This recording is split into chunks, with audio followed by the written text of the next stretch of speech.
रूपायन संस्था अनुकूल्य श्रीमती श्रद्धांजलि राय एवं तांकर समस्त टीम बहुत बढ़िया भाव में पालन कर महिला मानक केवल सप्ताहव्यापी नुहे प्रतिदिन मध्य कार्यक्रम कर आवश्यकता रही उपलक्षे कविता आसर एवं जो कवि एवं संगीत आसर रे जो माने लब्ध प्रतिष्ठा से शुभेच्छा और सम्मान जना जाउची।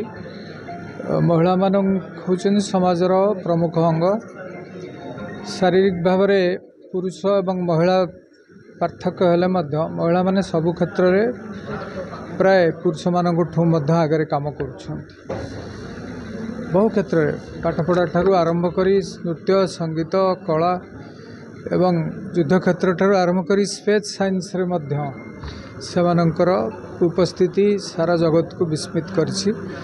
तो आमे आशा करिबा महिला माननकु नहीं निश्चित भाव में समाजर गठन हो पारिबो सेमानक व्यतिरेक समाज अधा रहिबो निश्चित भाव में एवं यही उपलक्षे मु निश्चित भाव में श्रद्धांजलि अपा को धन्यवाद देवी। बहुत बढ़िया काम कर रूपायन साहित्य संध्या अति सुंदर मनोरम होती बहुत भव्य कार्यक्रम होती। आशा करी से माने यही भाव में काम करंतु नेतृत्व नियंतु सबु क्षेत्र में केवल राजनीति क्षेत्र नुहे साहित्य हो से समाजर विभिन्न क्षेत्र में नेतृत्व नहीं से आगे बढ़ंतु एवं जोटी नारी आगे रोचंती सेठी समाज आगू जीव एथरे संदेह ना। धन्यवाद।